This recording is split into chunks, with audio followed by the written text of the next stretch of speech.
La loi ZAN, Z-A-N, pour zéro artificialisation nette des sols.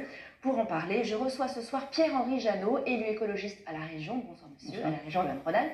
Mais avant, voyons ce qui se cache derrière cet acronyme. Bonsoir Léo Chapuis. Alors de quoi s'agit-il?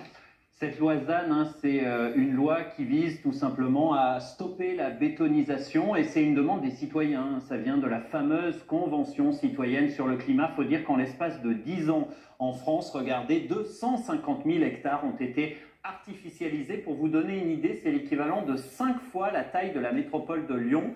En clair, on est passé de ça, la nature, les forêts, les terres agricoles, à ça, des routes, des immeubles, des pavillons, des entrepôts.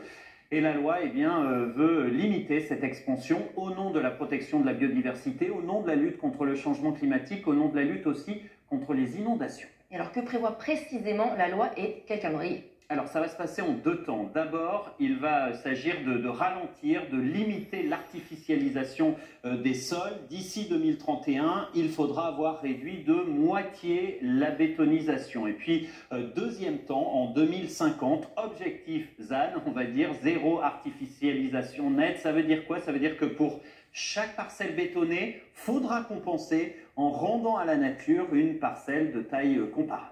Et alors comment cet objectif national va être transposé au niveau local? Alors c'est aux régions de programmer cette réduction de la bétonisation. Les régions qui vont faire ça via le schéma d'aménagement du territoire. En clair, c'est elles qui vont répartir les efforts entre les départements, les communes. Et le prochain schéma de planification, il doit être prêt d'ici novembre en conformité avec cette loi ZAN.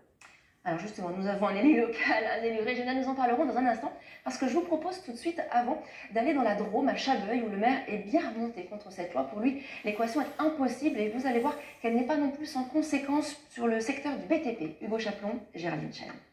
Alors ici, on est sur le futur lotissement de la Cerisée, qui va accueillir 12 maisons individuelles sur des parcelles de 500 à 600 mètres carrés.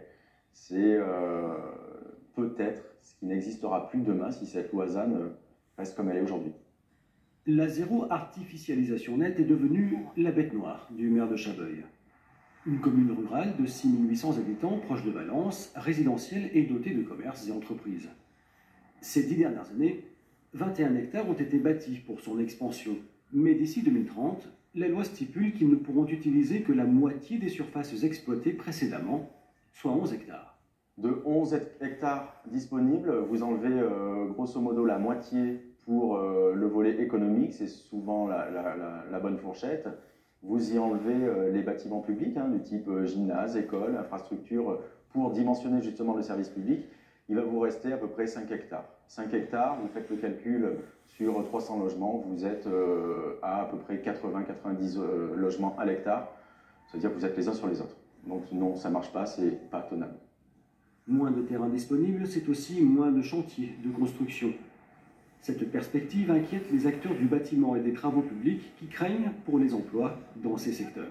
Au niveau national, on annonce une perte d'emploi de 150 000 emplois, ce qui représente en Drôme et Ardèche plus de 1500 emplois de perdus. Mais quand je parle comme ça, j'aimerais quand même bien qu'on entende que je ne suis pas que la représentante de la fédération du BTP. Bien évidemment qu'on est là pour défendre notre activité et on est dans le marché de la construction. Mais pour autant, je parle aussi en étant maman, grand-mère et je parle aussi en tant que citoyenne. Comment vont faire nos jeunes s'ils ne peuvent pas construire? Les détracteurs de la loi ZAN réclament que ces modalités soient étudiées à l'échelle locale, notamment pour répondre aux spécificités des communes rurales dans leurs objectifs de développement. Pierre-Henri Jeannot, vous l'avez entendu. Comment ils vont faire ces jeunes si on ne peut plus construire? Bon, d'abord, permettez-moi de vous offrir une fleur que j'ai trouvée aujourd'hui, ce 13 février 2024, à une date où elle ne devrait pas fleurir. C'est simplement les effets du dérèglement climatique.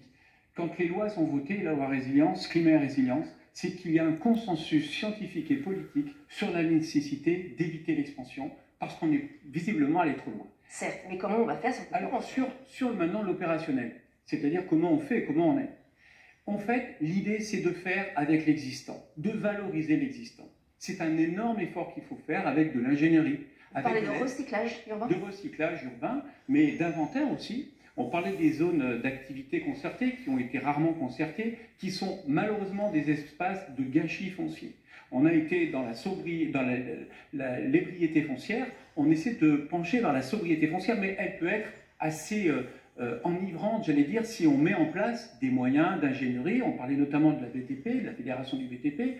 Cette dame, effectivement, fait état des chantiers de construction, mais il y a aussi tous les métiers de la rénovation. Mais alors, à quel prix? Parce qu'il faut d'abord détruire pour reconstruire, comment on fait? Ce qu'on fait aujourd'hui, d'ailleurs, ça a été un grand débat avec l'État, c'était qu'il fallait nécessairement avoir des aides financières, puisque le foncier devient plus cher. Sur la ruralité, notamment, c'était la revitalisation des centres-bourgs, de villes moyennes et de petites villes. Faire en sorte que les gens reviennent dans les centres-bourgs. Sur les axes, c'était faire des inventaires. Et il y a des espaces gâchés inouïs, des parkings, et des zones qui peuvent être réinvesties au mérite et avec des mesures financières qui puissent aider. Dans l'exemple qu'on vient de voir à Chabeuil, il n'y a pas de friche. Alors, comment font les maires? Non, mais la problématique de la friche, aujourd'hui, elle a été, d'une part, mise en exergue par un certain nombre de rapports en France, de manière homogène, où il y en a énormément. Et quant à ce maire, je lui dirais qu'il faut qu'il pense mutualisation.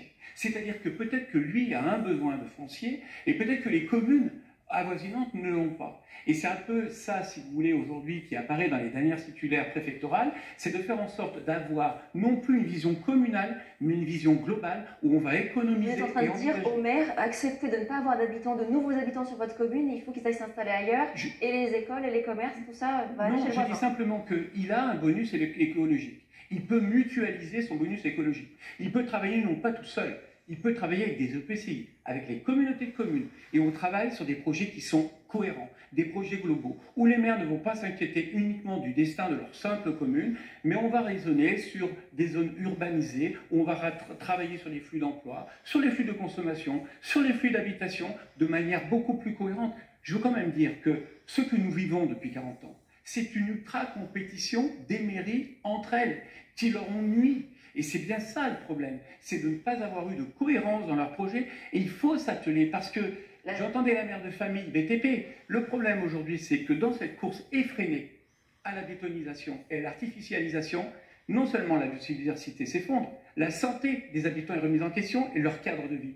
Donc qu'elle s'attelle aussi, je pense, à cet effort. Et en même temps, il faut loger les gens et il faut des locaux pour les entreprises. Parce que l'écologie, ce n'est pas forcément la décroissance non plus. On ne peut pas dire aux entreprises ne venez plus. Alors, on est en train de réindustrialiser la France. Vous imaginez bien que de parler de décroissance sous les mandats d'Emmanuel Macron aurait été une offense, mais au-delà de ça, je veux simplement dire sérieusement, faisons simplement valoriser ce que l'on a déjà. Vous savez, les défis que nous allons avoir, ça va être de faire avec ce que l'on a, en ayant, entre guillemets, un arrêt ou un moment de respiration pour faire en sorte qu'on puisse éviter ce mouvement qui, visiblement, est en train de nuire à tout le monde. Je vous coupe, puisque cette loi ZAN est au cœur d'une bataille politique. Votre président de région, Laurent Wauquiez, est totalement opposé à cette loi. Qu'est-ce qu'il lui reproche, Léo ? Pour Laurent Wauquiez, il estime que cette loi, elle est ruralicide. Comprenez qu'elle va tuer les petites communes rurales, car ça va de facto, selon lui, entraîner un blocage des permis de construire. On en parlait pour de nouvelles entreprises, de nouveaux habitants ou de nouveaux équipements publics. Il y aura moins de terrain disponible. Et contrairement aux villes, aux zones urbaines, eh bien, les communes rurales n'ont souvent pas de friches qui peuvent être reconverties. Il faut savoir que Laurent Wauquiez, dans ce combat, il est soutenu par environ 2000 maires de la région, près d'un sur deux, qui ont signé son courrier qu'il a adressé au gouvernement. Laurent Wauquiez qui avait d'ailleurs annoncé que la région allait carrément sortir du dispositif. Effectivement, lors de sa rentrée en septembre, il avait annoncé le retrait de la région, déclaration qui avait fait grand bruit à l'époque, mais en réalité c'est impossible. Les régions doivent se soumettre à la loi, sinon éventuellement les préfectures peuvent reprendre la main. D'ailleurs, Laurent Wauquiez n'a pas réitéré ses propos, mais il demande au gouvernement de revoir sa copie avec, dit-il, une vraie consultation des élus locaux.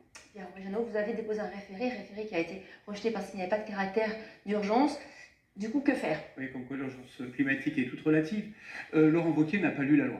D'ailleurs, c'est la préfète qui lui a rappelé le 13 octobre par un courrier dans lequel elle lui fait tout simplement comprendre qu'il n'a pas lu les mesures. La deuxième chose, c'est que Laurent Wauquiez est en train de couper la ruralité. C'est-à-dire qu'au lieu de l'aider, il la coule. Nous avons nous-mêmes proposé 5 millions d'euros d'aide en ingénierie aux maires pour justement qu'ils ne soient pas seuls, isolés par rapport à une loi qui est quand même extrêmement technocratique. Enfin, Laurent Wauquiez a fait le pari, non pas de l'intérêt général, mais de son dessein personnel, parce qu'il fait du climato-populisme, parce qu'il sent bien qu'aujourd'hui, malheureusement, dans ces débats-là, l'extrême droite est extrêmement forte, parce qu'elle demande pas de concessions, pas d'efforts. Elle s'inscrit dans un climato-scepticisme viscéral. Et Laurent Wauquiez, malheureusement, n'est que l'ersatz de Marine Le Pen. Il ne sera malheureusement que ça, et sa position sera celle, finalement, de quelqu'un qui n'est pas suivi d'ailleurs par ses pairs. Merci. Xavier Bertrand le fait, et tous les élus de région le font. Il faut que je vous coupe. Vous êtes avocat, vous gardez la parole tout le temps. Je vous remercie d'avoir été sur notre plateau. Merci Léo, et à demain.